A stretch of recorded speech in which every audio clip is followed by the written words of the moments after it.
Hey y'all, I'm Atticus, a bookseller at Literati Bookstore and the host for tonight's event.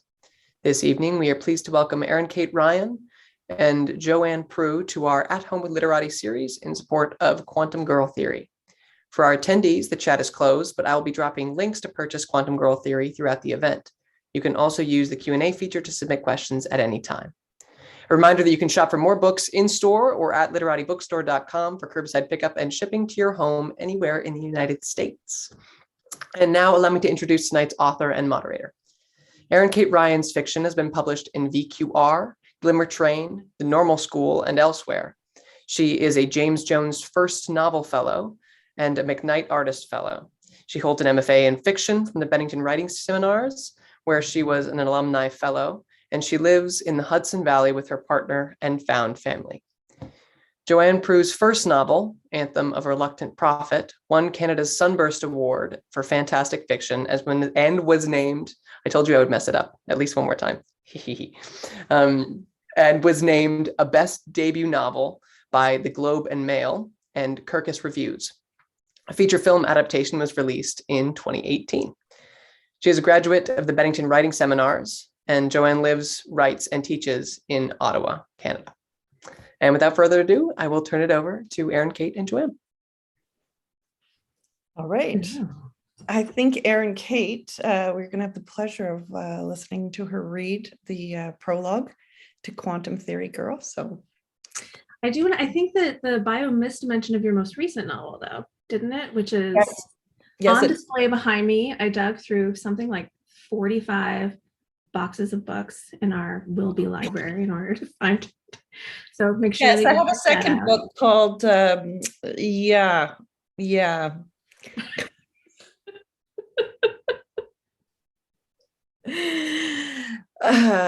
All right, so we all love the beautiful girls. Yes, we all, yes. And I'd like one of them to go ahead with her reading.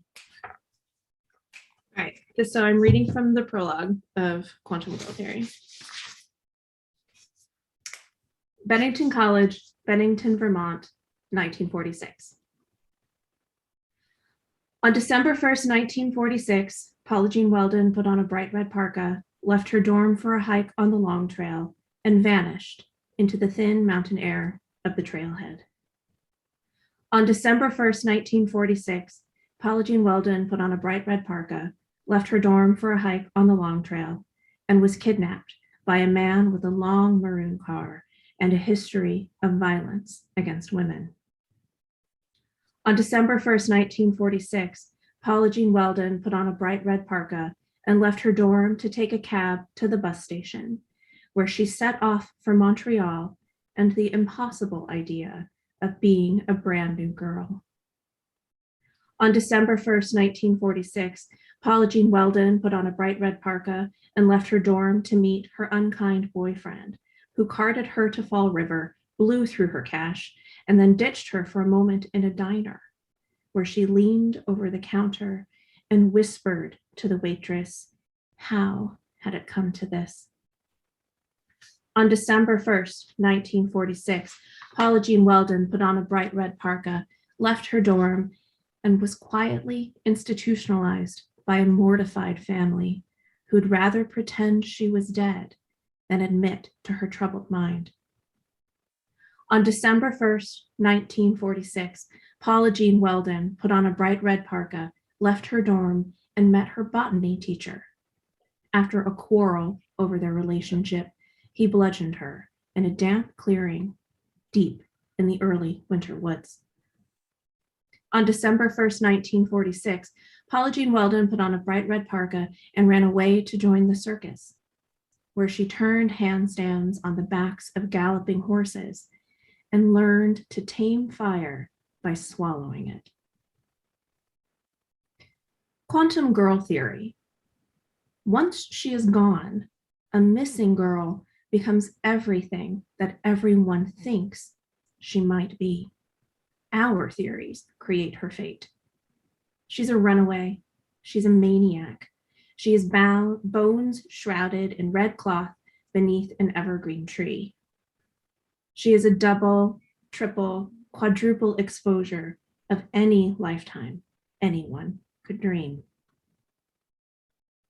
On December 1st, 1946, Paula Jean Weldon put on a bright red parka, left her dorm, and began to exist by disappearing.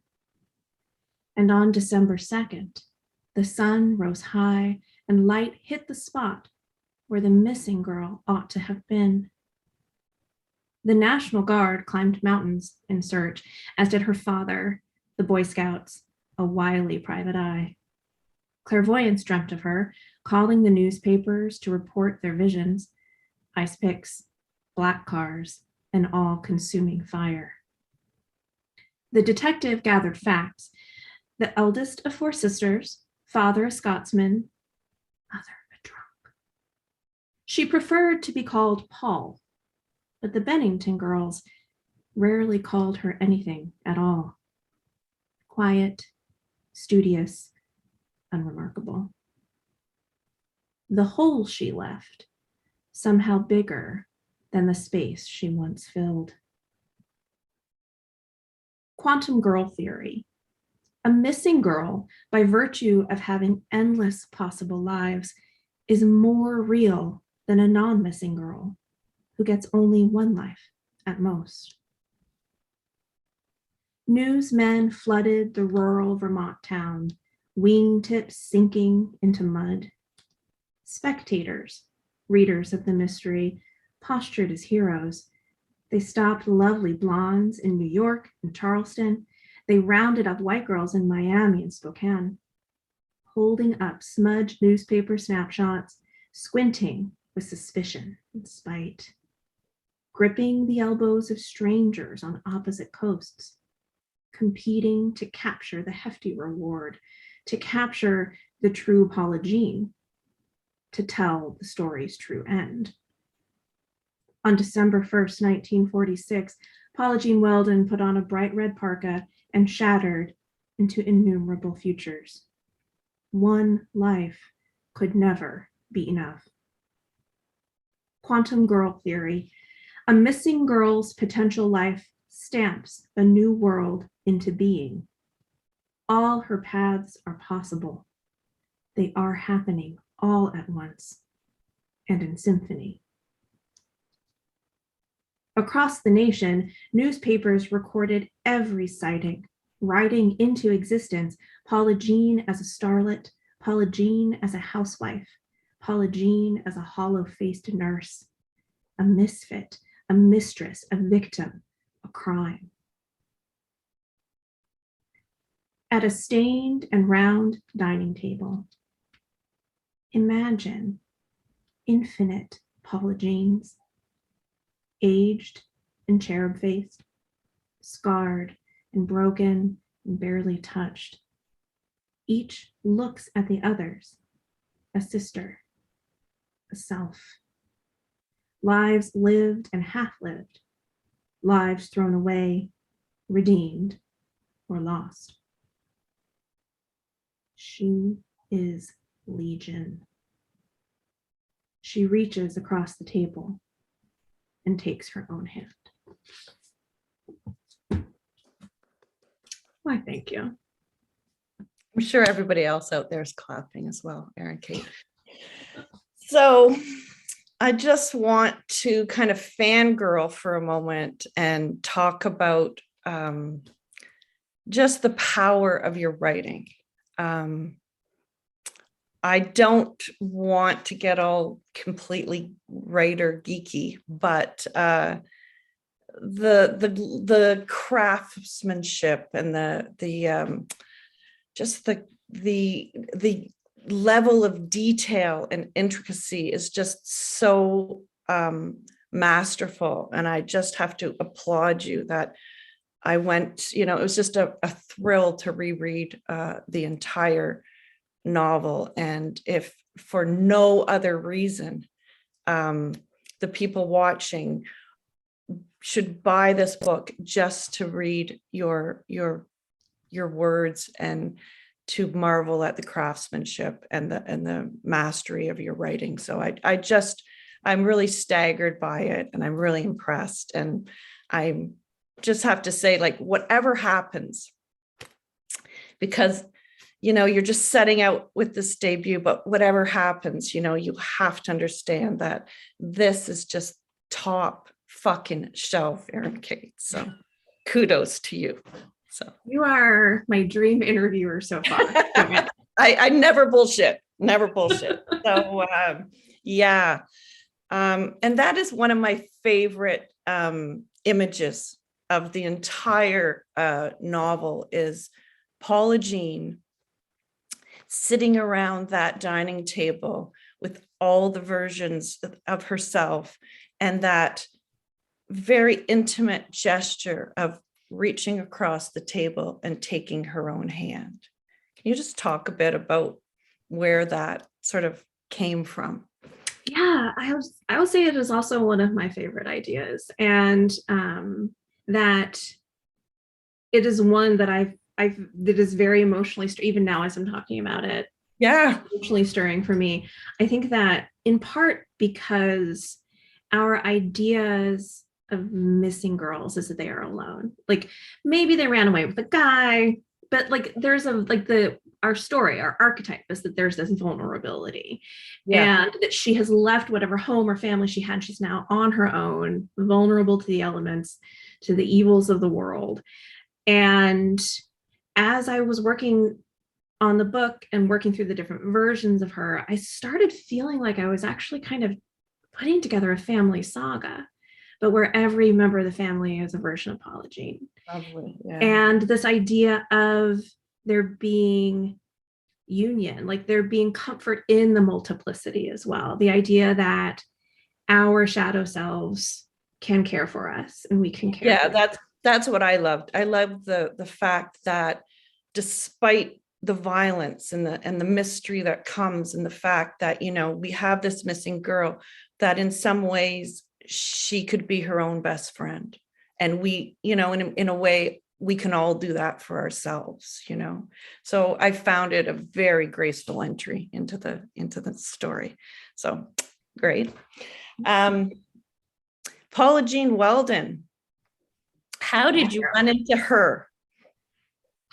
She came to me. Would you believe me? Of course. I was sitting in my studio. I had finished my MFA, which perhaps coincidentally centered on Paula Jean Weldon, but was not a novel. Right. And I didn't know what was next. And I swear she was just sitting in the chair, kind of looking at me like, are we going to get on with this? Yeah, because you started, you owe it to me. Like you talked a lot about how you think missing girls need to tell their own stories, and then you're just going to sit there and turn to the next project. I felt like she was the one who pushed me into the novel.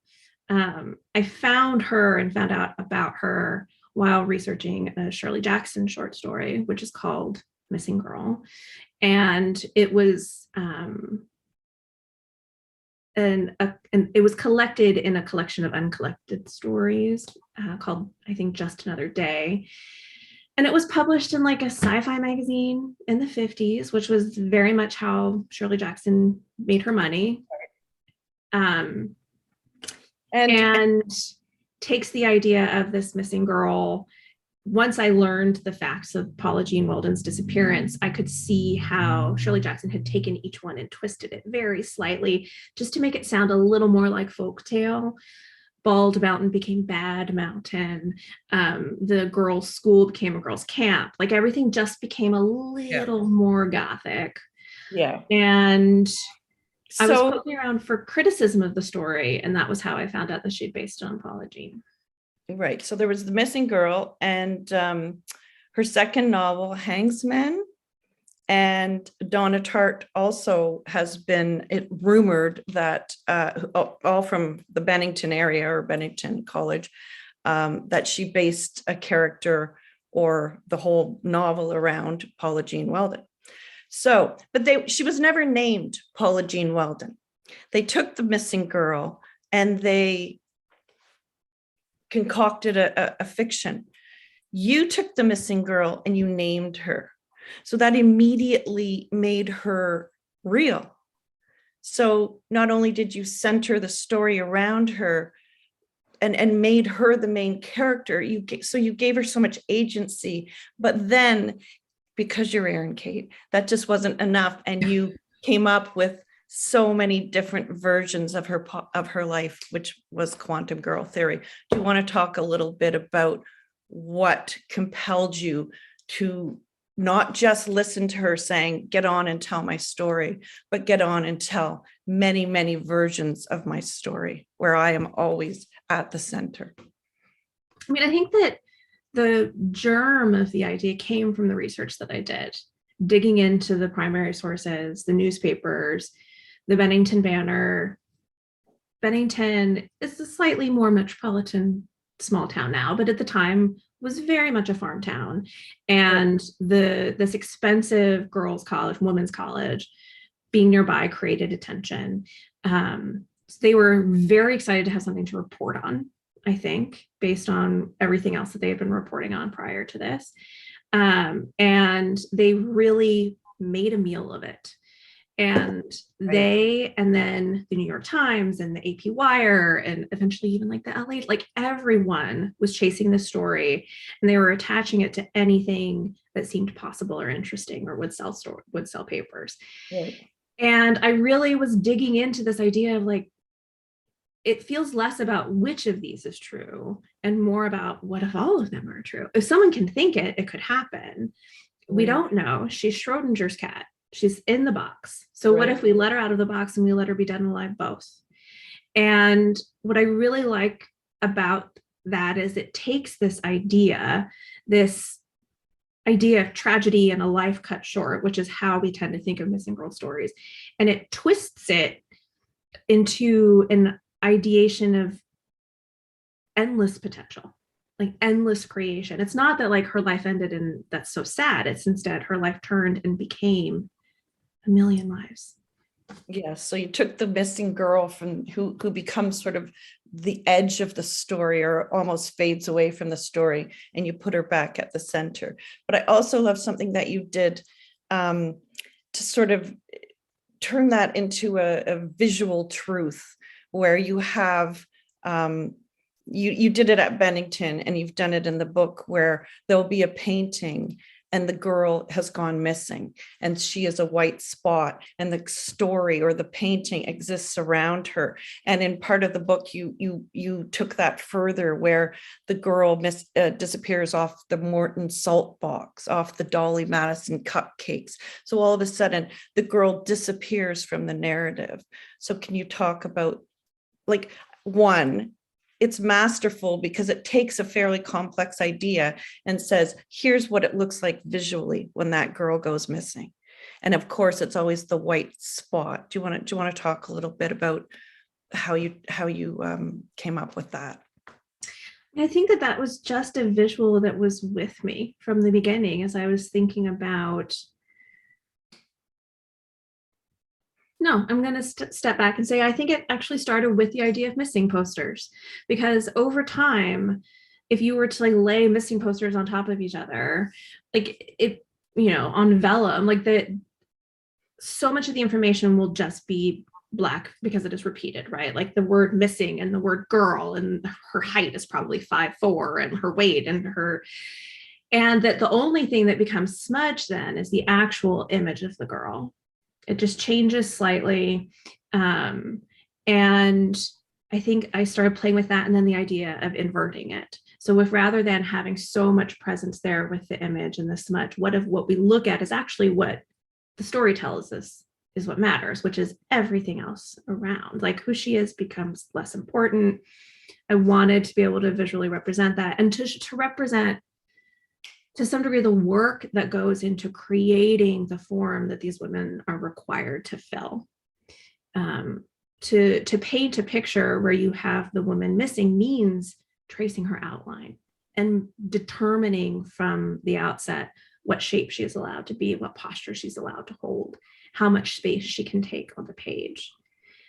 And it was an image that I just really enjoyed playing with, and thinking also about the way then we get so accustomed to these that we don't notice them until they actually disappear. And the idea of trying to, what does the Morton Salt girl look like? It's pretty hard to say exactly, but if you passed the container and she were missing, you would know. Yeah, and then there's this idea that once the girl's gone missing, then her story starts. And all of a sudden she becomes much more interesting because she's gone. And isn't that sort of a cruel twist? So, I think, quantum girl theory, you just try to put her back into the story and you do it so well.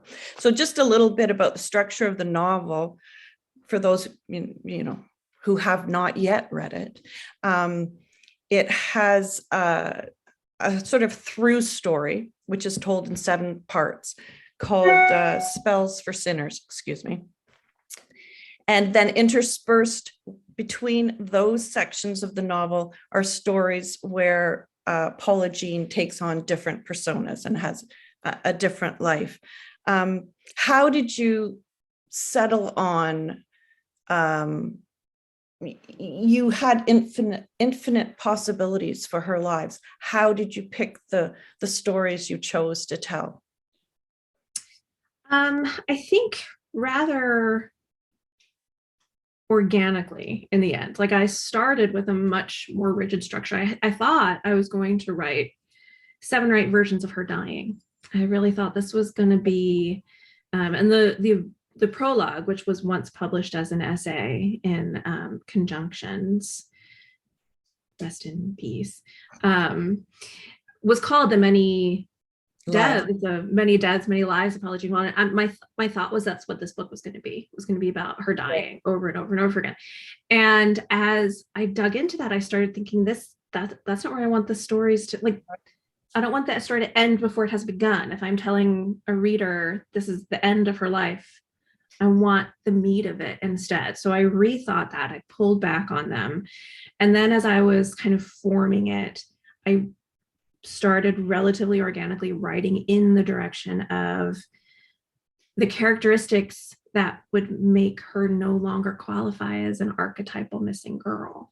So writing against straightness, writing against sanity, writing against beauty. In a way, I hope that will kind of elevate the slipperiness of those categories in the end and remind us of who doesn't ever get a missing poster. Yeah, exactly. Which I want to just read a little bit of your the wonderful essay that you published in Lit Hub today, and then we'll refocus on that sort of same issue of the missing girl. So Erin Kate published a fantastic essay in Lit Hub yesterday, and I highly recommend you all get there and take a look at it. So the missing girl requires the reader to allow whispers of her opposite to creep in at the edges. Sex and blackness and corruption and indigeneity and insanity and criminality and agency and disobedience and orgasm and liberation. The reader must not consider that in life, Black and brown girls go missing at a higher rate than white girls. The reader must not consider that trans women and non-binary people and sex workers and queer people have been made far more vulnerable than the missing girl. The reader must not look directly at what is off the page, what is lurking outside the frame.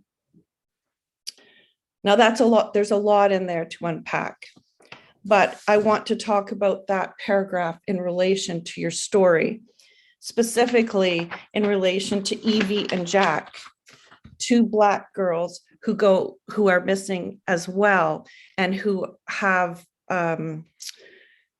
whose stories do not obviously garner the attention that Paula Jean Weldon's does. So I want you to talk a little bit about Evie and Jack and your choice, because it's a tough choice these days to, as a white writer, to write the story of people of color, women of color. So I just want to talk about Evie and Jack a little bit.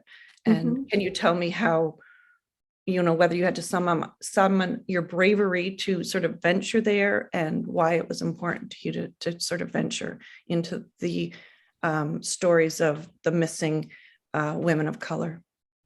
I mean, I think that the book is not telling us anything new about missing white women syndrome, which is Gwen Eifel's term. I think probably everyone knows.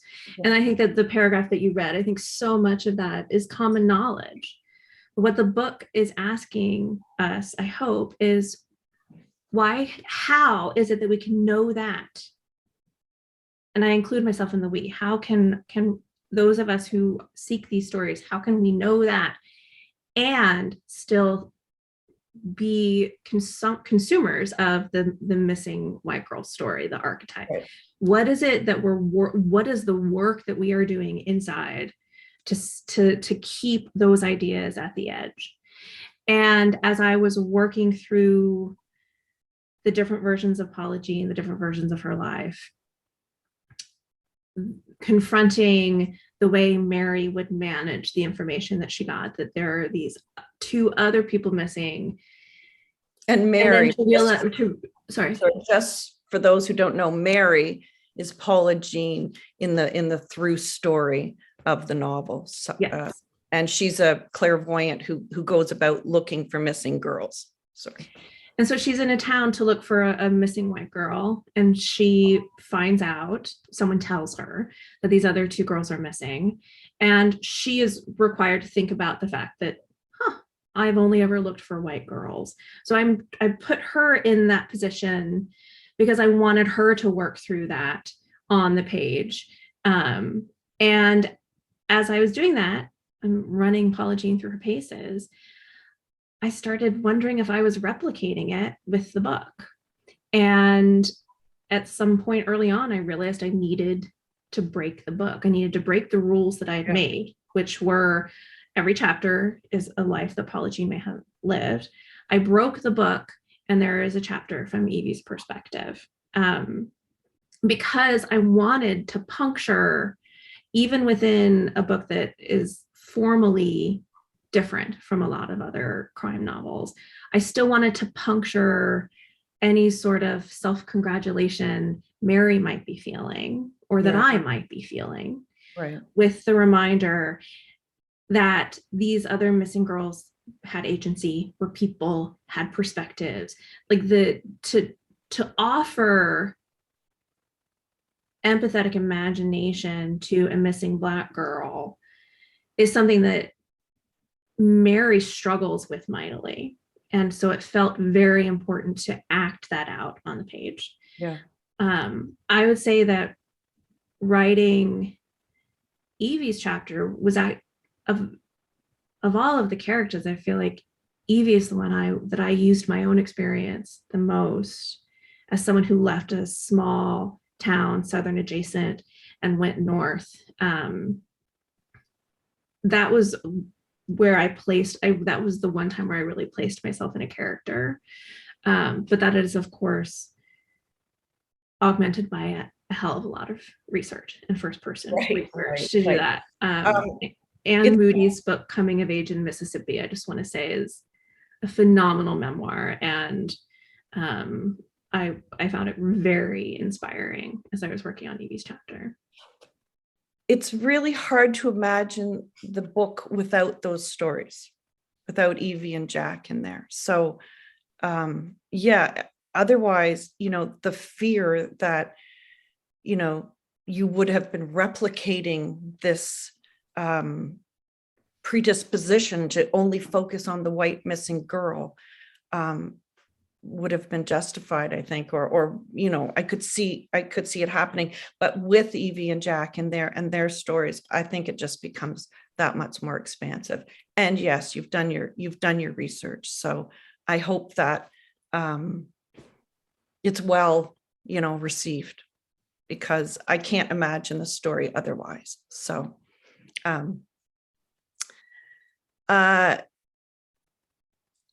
just a little story here. There was a missing girl, or a girl who was very tragically killed in Canada. Her name was Rena Verk. And we were having dinner once with two of our friends at the time, and they were Jehovah's Witnesses.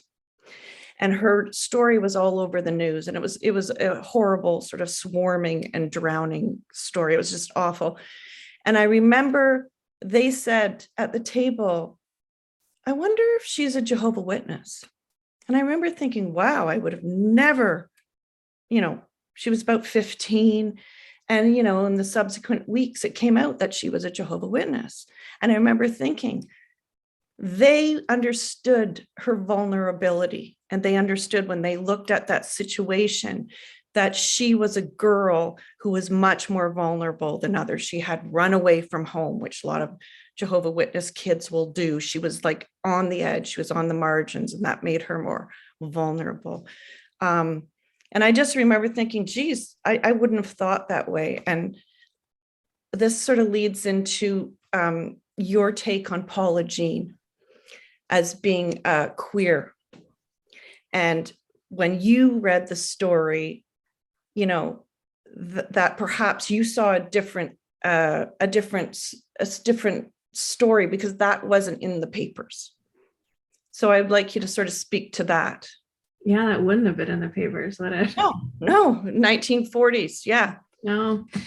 I think that there was some information that I gleaned from the research that put up my antenna. Her roommate, whose name was Elizabeth Jones, had a breakdown under police questioning, which perhaps was totally justified. Yeah. Her roommate was also the last person to have seen her. So like the entire timeline is based on what the roommate told the headmistress at the very beginning.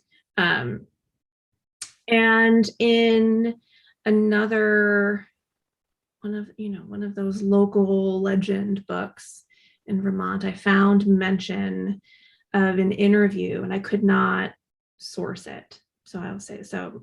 But I found mention of an interview where she said that, where the roommate said that she and Paula used to go camping together a lot, just the two of them, that they were roommates. They had been roommates freshman year, roommates again sophomore year, and had used a little bit of the language that was relatively common on campuses about having a pash, which I'm sure many people know those were common in women's colleges, where there was just kind of romance and courtship among the students, some of it playful, some of it sincere. And I think that's where it started. And I think that there is also ultimately something to that felt like giving her the most power that I knew how to give her, was to give her space to be queer. I think that because it would be so far, because as you were mentioning with your friends, and like Jehovah's Witness, right? Like it felt like it was a piece of information that you wouldn't have placed into the puzzle. And I think that there was a way that this worked for me too. Like no one looked at that picture of her with her, like, I mean, this was before Nancy Drew even existed, but like her Nancy Drew hair and her sweet little trench coat would be like, wow, she's a lesbian.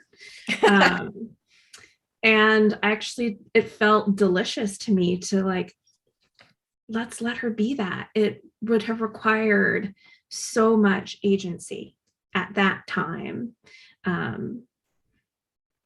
to have recognized and that those inclinations or feelings or desires, and then also to act on them.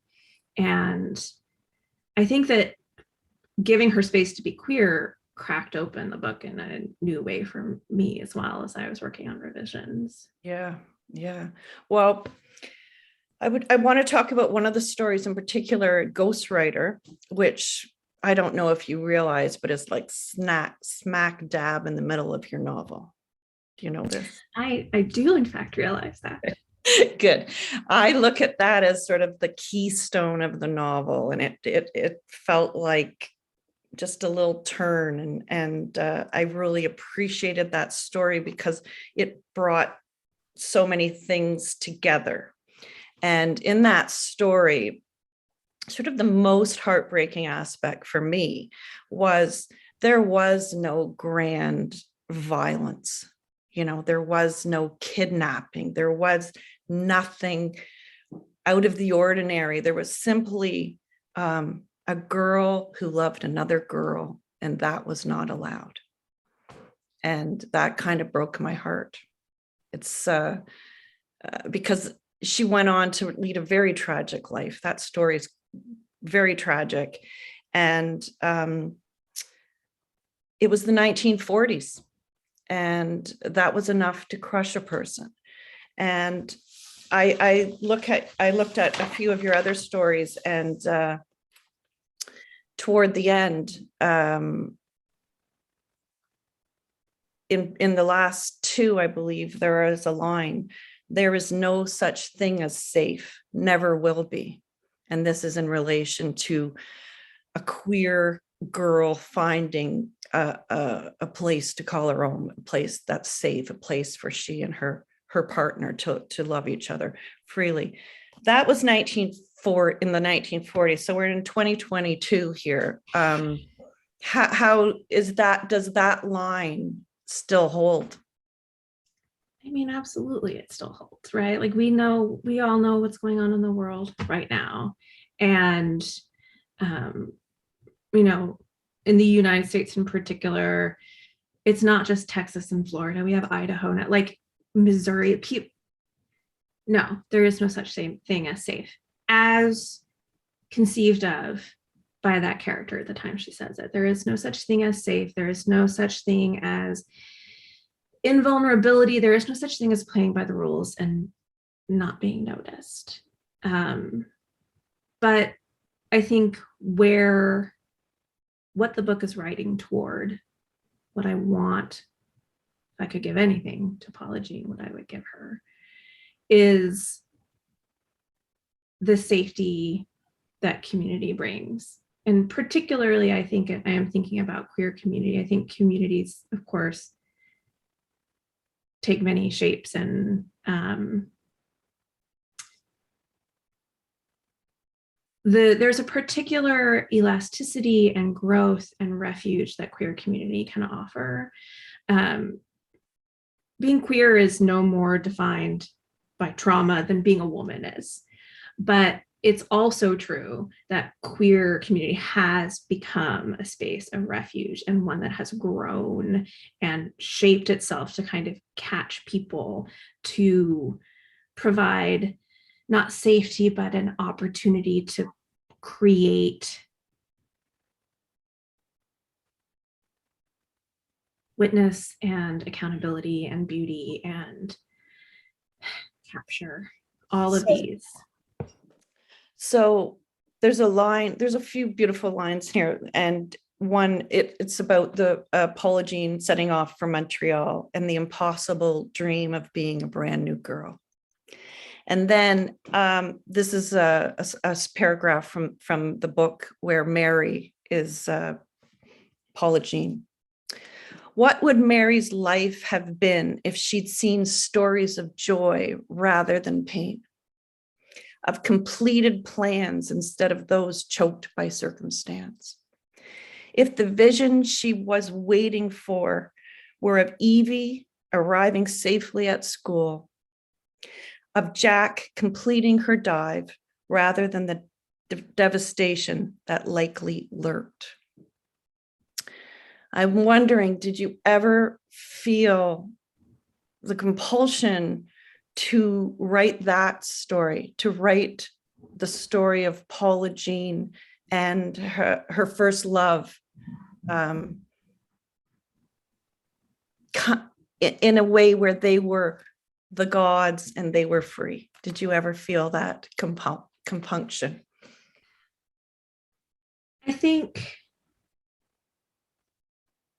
not exactly, like in for wish fulfillment, sure, like I would have loved that. And in fact, there is a scene in Ghostwriter where she is imagining that this long life she has lived actually had been with her first girlfriend. What if they had been together for this 40 years and had eased into the life of companionship, and don't forget to take your pills, and do you need your readers? And I think that sinking into her imagination of it there was satisfying for me, but also not believing in an easy happily ever after. I couldn't write one. I think that the second to last chapter, Objectify and Design, Right. my first version of that chapter was like 100 pages long because I wanted to live there forever, because that is my version of happily ever after, where things are not perfectly safe. No one is completely forgiven immediately, but that people are actively working together to figure it out, and that there is joy and if not safety, solace in knowing that you're in this like dynamic system that is working to take care. That's the closest I would have, that is the closest I got. Yeah. And I mean, I guess that's what we're all working for, just you're always moving toward some kind of joy, some kind of safety, some kind of community. So anyway, I think I can come back right to the beginning where those different versions of Paula Jean are sitting around the table and, reaching out a hand. And that's what we have to do more of. And I believe I believe that, there can be that world, and it's coming, on a good day, you can hear it. The sound of millions of hands reaching toward each other. Yeah. So anyway, I just want to say, I don't know if you have anything else you want to talk about, but that was sort of where I was coming to, and we have a few minutes for questions. So I do not have anything else particular to say, except that I want everyone to buy We All Love the Beautiful Girls by the great Joanne Proulx. Yes. And then, just follow that right up with Erin Kate Ryan's Quantum Girl Theory, which honestly, it's just such a weird time to have a book come out. It's always great to have just to have your debut sort of launching into the world, and so many good things happen, and then so many disappointments. And I just, I can give you any advice, like the only thing that matters is those hands reaching out to you to say, I was moved by your book, and I know that's going to happen to you a lot, Erin Kate. So this is a masterful debut, and I feel really honored to have been able to talk to you about it. So I feel like I could not have had a lovelier or more generous reader than I have in you. So thank you so much. Yeah, thank you. It's just great. I'll never forget the night you read the what became was the prologue at Bennington, and there was a real buzz on campus. Everybody just adored it. So it's just so great to be here this many years later to see it. I'm glad Paula Jean gave you a kick in the butt and told you, like, I'm expecting something from you, Erin Kate. So we do have a question here. I don't know who it's from. Oh, did you watch the show Russian Doll? Your comments about the many deaths of Paula Jean as your first idea for the novel made me think of that. I did watch Russian Doll, and I enjoy the hell out of it. I actually talk about it a lot in the class that I teach, Narrative Thrust, that talks about dealing with clock and creating urgency while trapping people in a place where nothing matters because there's no escape. And I've other people have asked me about that Kate Atkinson novel, Life After Life, as well, where I think it's each one carries her up until the moment that she dies and starts over again. Both of which helped me realize that that was not the right path for this book. Yeah. Yeah, I think there's something, I think it, like I loved Russian Doll too. It's great, but there's something a lot deeper going on in your novel than getting to that point and reversing. You know, that's not what the novel's ultimately about. So anyway, anybody want to ask a question? Throw it up there in the chat. Otherwise, I guess we'll wrap it up. It's about 10 to 8. So Literati, anybody? Yeah, there are actually a couple in I've the got chat them right now being I see tossed them, in pretty fast. Yeah, they popped up. There's that one from when Quantum Girl Right. Theory is magnificent. Yeah, I've got them now. I didn't see Okay, them. great. Yeah, Quantum Girl Theory is magnificent. Erin Kate, you paint with words. I noticed the word keening used multiple times throughout the book, sometimes several times in a chapter. Was it intentional and used one tool to weave the stories together? Thank you for that beautiful question. When is my ride or die? So I'm excited that they're here. That was one of the ways that I was trying to create a sense of cohesion was, and without being overly repetitive, but trying to using vocabulary, using repeating images as well to kind of tunnel you back through the idea that the lives that Mary did not live were still bouncing against her and reverberating. And so that something like keening would kind of pull that, and particularly it's such an evocative idea term, right? The idea of keening is that you're pulling up all your feelings, all your emotions, and they're coming out through your mouth, like you're emptying yourself. And so I love that idea of that being one of the things that are threading them together. Yeah, I mean, that's where, when I said we don't really have time to talk about the sort of craft, but I mean, there's the language, there's objects, there's just so many things that weave the disparate stories together that, you know, we could talk about that all day, but, you know, that's for another session, Erin Kate. Jamie Z, I wonder who that is. Loved hearing from both of you. Erin Kate, how did the editing process go? Well, it was lengthy. I sold the book in February of 2019 and edited for close to 2 years. And I think that it was a little intimidating working with my editor.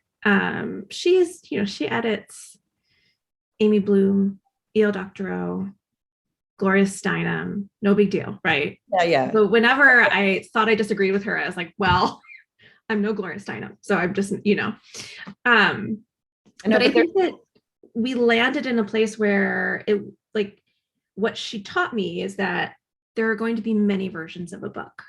And there's going to be a version that the writer writes for themselves. And that was ultimately the version that I sold, was the version that I wrote for myself, the one that was like, these are these ideas, and I'm using shorthand to get to the feelings in my brain.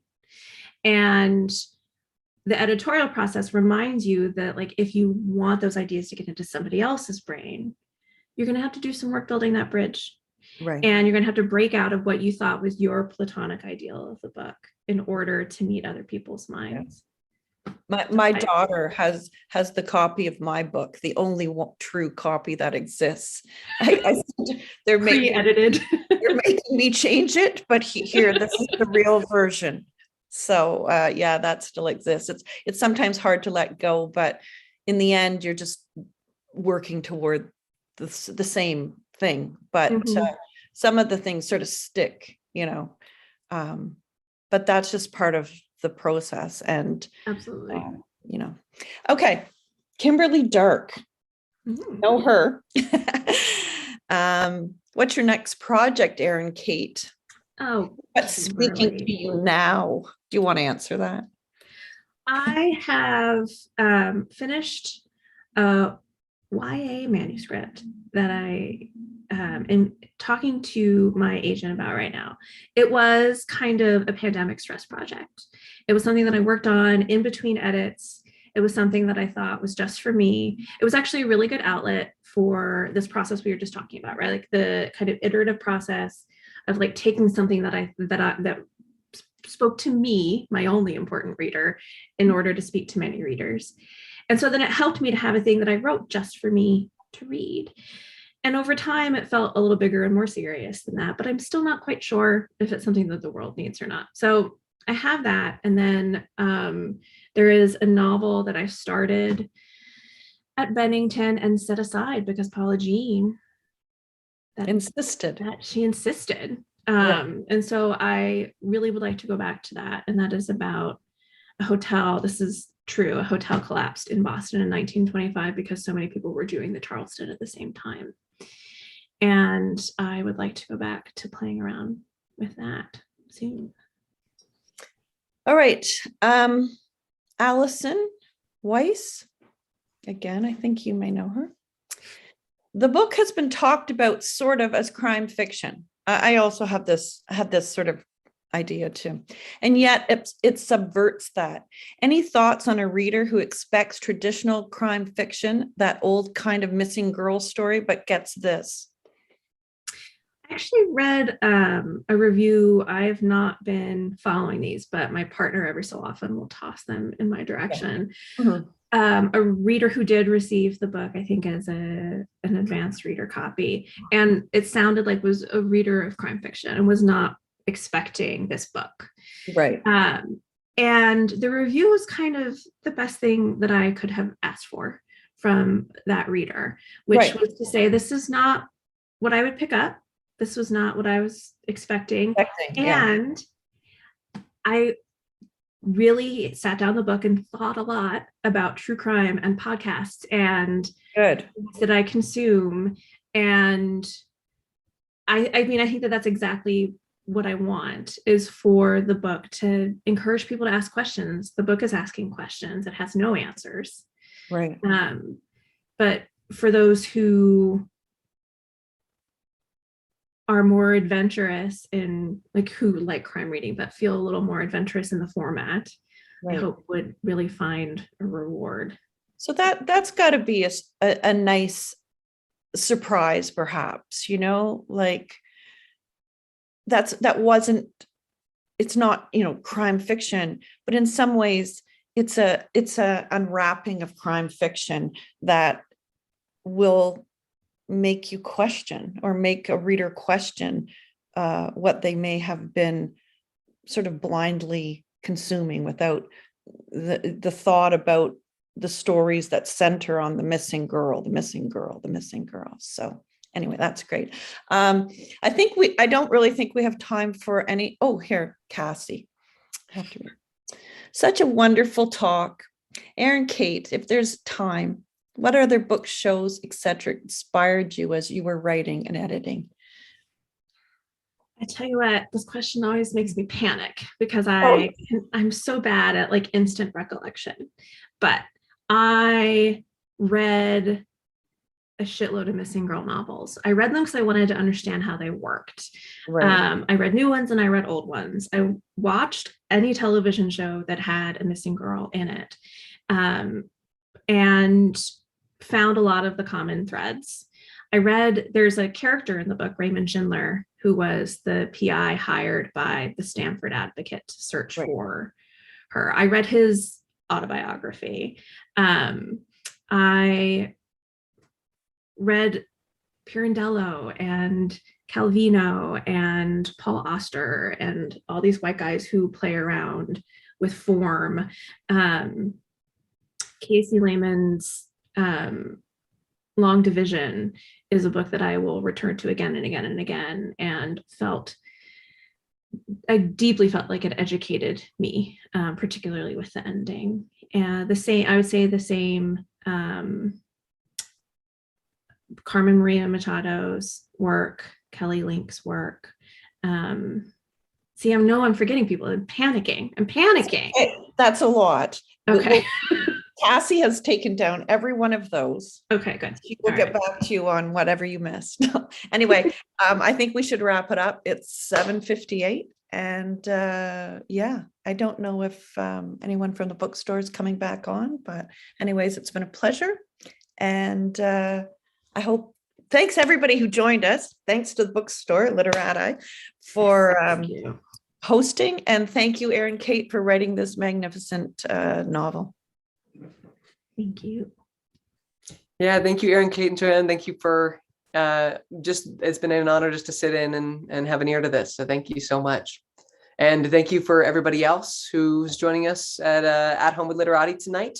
Make sure to go buy a copy of Quantum Girl Theory. There's a link in the chat, and then there's a whole page so you can read up about it and buy it on Literati. Yeah, Okay. but thank you for tonight, and everybody have a good one. Take it easy. All right. Goodbye. Thank you. Ready. Bye. Thank Good you. night.